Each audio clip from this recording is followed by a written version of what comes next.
We've talked so much in this course about how studies can go wrong and how interpretation can go wrong. It's important to address the fact that there's some ways to fix these problems. And one of the ways to fix the problems with observational research in particular is called adjustment. So we're going to talk about adjustment. We'll discuss adjustment, the broad process of trying to represent the pure relationship of exposure and outcome using math, show that adjustment takes many forms, and warn you that adjustment might not be all it's cracked up to be.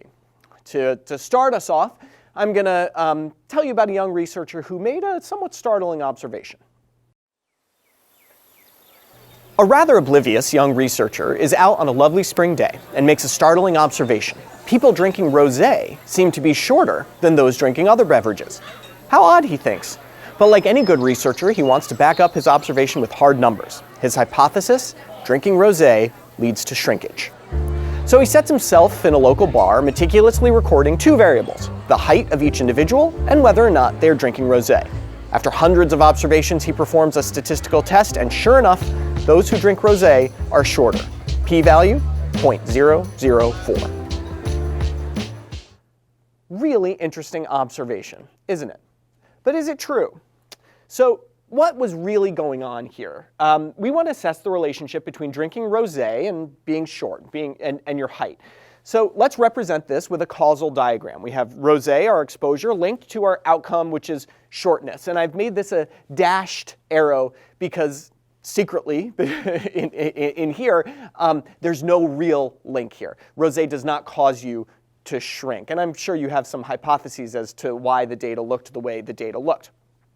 So nevertheless, okay, there's no real link, but we're gonna measure these things to see what we find, and we find that people who drink rosé are more likely to be shorter than those who don't. In fact, the percent of rosé drinkers who are under 5'4" tall is 30%, and the percent of rosé drinkers who are under 5'4", non-rosé drinkers who are under 5'4" tall is 15%. So you can see the percentages here. You can look and say, okay, well, people who drink rosé are more often short than people who don't drink rosé. So what's really happening? Here's our causal diagram again, rosé being linked to short. Now this is not a randomized trial, so there could be confounders. There could be third factors linked to both rosé drinking and height that induce the correlation we've observed when in fact there's no true causal effect. So what could that third factor be, or one of those third factor be? Well, sex, right? So women might be more likely to drink rosé, and I apologize for the stereotyping, but this is based on years of personal experience with my wife. Women may be more likely to drink rosé, and women, as we know, are on average a bit shorter than men. So perhaps this confounder is present. Now, how do we fix this? How do we adjust for the presence of this confounder? Well, the simplest form of adjustment is called stratification. We simply do the analysis stratified by sex. And what we find in that case is that the percent of female rosé drinkers who are short is 30%. The percent of female non-rosé drinkers who are short is 30%. So by looking at the data just within women or just within men, we will have adjusted for the presence of this third factor. We would have adjusted for the confounder. So it's simple strategy. It's called stratification. It's one of the easiest ways you can adjust for a potential third factor. Now, statisticians took this simple method of adjustment and blew it up into using crazy math that allows for adjustment for factors that aren't categorical, like female-male, continuous factors, non-normal distributions, multiple groups, multiple variables at once, and that is well beyond the scope of this course, but they are all based on the idea that by measuring those third factors, those confounders that might be influencing the relationship you're truly interested in, you can somehow get to the truth of the real relationship underlying it. So let me give you an example of how this works using a real study.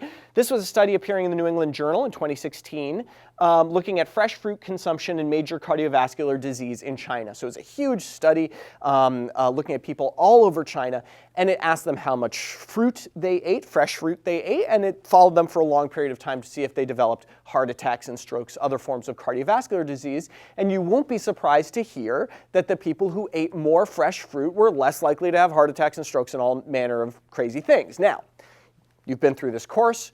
you're going to think immediately, okay, people weren't randomized to eating fresh fruit versus not eating fresh fruit. There are a lot of factors that are probably associated with fresh fruit eating that may also be associated with that cardiovascular outcome, confounders. So what might some of the confounders be? Well, mo money is a big one, right? The more money you have, the more you can afford fresh fruit, and people with more money tend to live longer. That's a truism of medicine because they have access to a lot more healthy things. Maybe non-smokers eat more fresh fruit. There's some data to suggest that. Maybe people who don't like salt as much, they tend to eat more fresh fruit. They don't have as much salt, and it's actually the low salt intake that is protecting them against all the bad cardiovascular things. So there are multiple factors here, multiple potential confounders. When you do adjustment, you essentially are cutting causal lines. So by adjusting for income, you've cut the line between money and fresh fruit. By adjusting for smoking status, you cut the line between smoking and fresh fruit. And by adjusting for lower salt intake, you cut the line between lower salt intake and fresh fruit.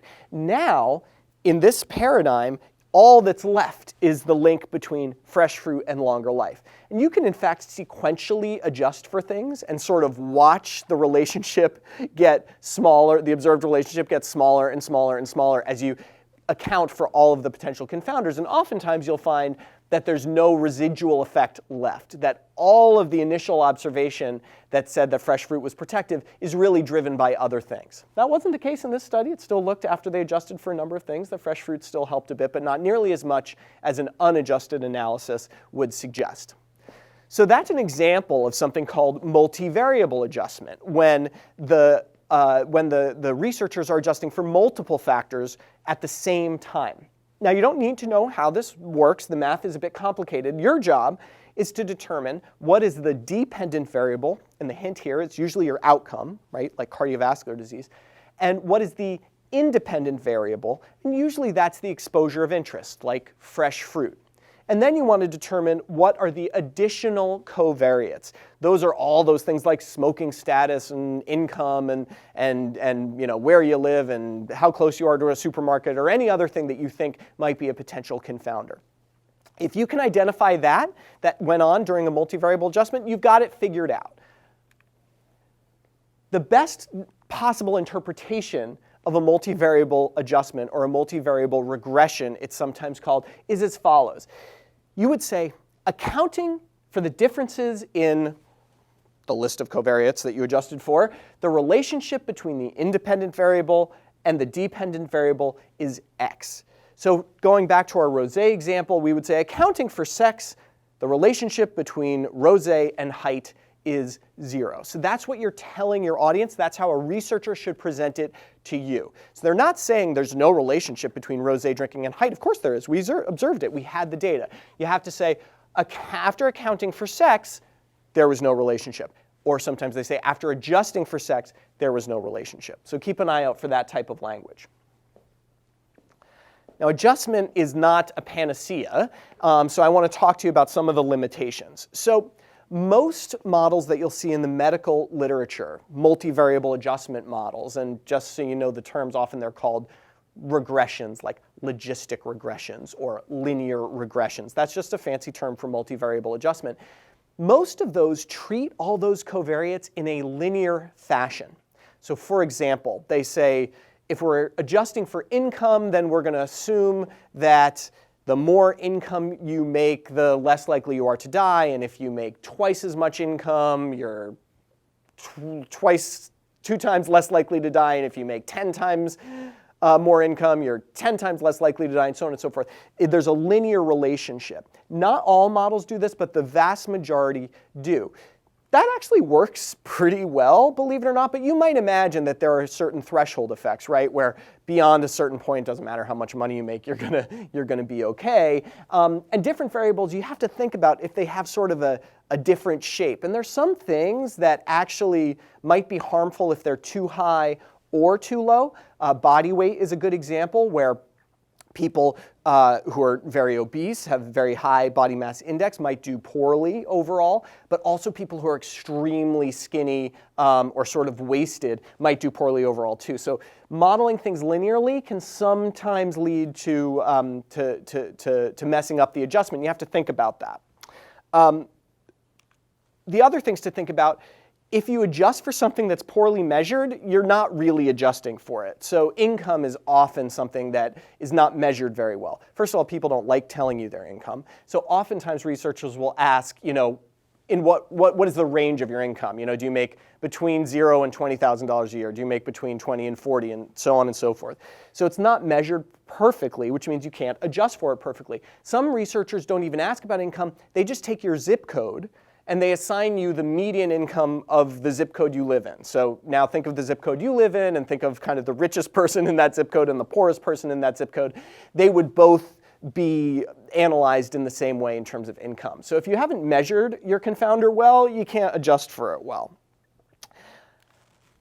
So the take-home points today. Adjustment attempts to take observational data and make it look more like a randomized trial by cutting all those causal lines between the confounders, your exposure, and your outcome. Adjustment is often used to suggest causality because you say, oh, we accounted for all those confounders, so we can now say there's a causal link. But be careful, you can't adjust for everything. You can't adjust for things you haven't measured, and you can't adjust well for things you haven't measured well. Even if you could, you can't adjust perfectly. All our models rely on some math, and probably the world is a little bit more complicated. So no matter how well you do your adjustment, there's nothing that replaces the randomized trial for really comparing one intervention to another. See you next time.